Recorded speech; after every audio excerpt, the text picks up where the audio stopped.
Thank you, Mr Deputy Speaker. The Tory government of the super rich has presided over a cost of living crisis that will hit the most vulnerable hardest. Between the uncontrolled pandemic, inflation, soaring energy bills and the end of COVID support schemes, households across the country are facing a difficult start to 2022. UK household incomes could be down 1,000 this year, according to analysts by the Resolution Foundation think tank, as rising prices combined with welfare benefit cuts and rising taxes. The truth is that when faced with a crisis, this government balances the books on the shoulders of those who can least afford it, whilst leaving the fortunes of their rich mates untouched.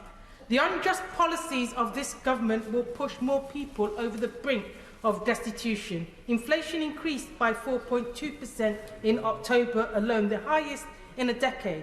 Everyday items are getting more expensive. On top of this, the government's planned national insurance is a regressive tax that will hit the poorly paid the hardest, as workers' pay packets are raided at a time when wages are failing to keep up with the UK cost of living.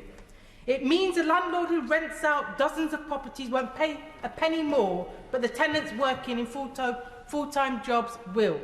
Meanwhile, the billionaires, large corporations and super rich that this government truly represents continue to pay a lower rate of tax than people who are struggling to make ends meet. For all their empty talk of levelling up, the Conservatives are continuing to rig the economy in favour of the privileged few.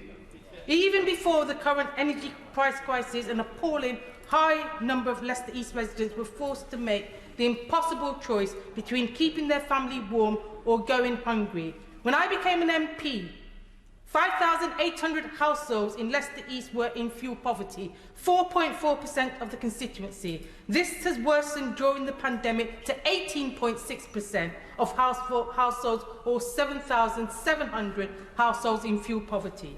Faced with a sharp energy price rise, the government is now refusing to take the necessary action to combat poverty and protect families in Leicester and across the UK. The government must raise its ambition by setting a fuel poverty eradication target, as well as committing to end all forms of poverty for good. This can be achieved by raising taxes on those who can afford it most. The super rich and big businesses. Failing energy companies must be brought into common ownership. This crisis is not one that will be felt equally.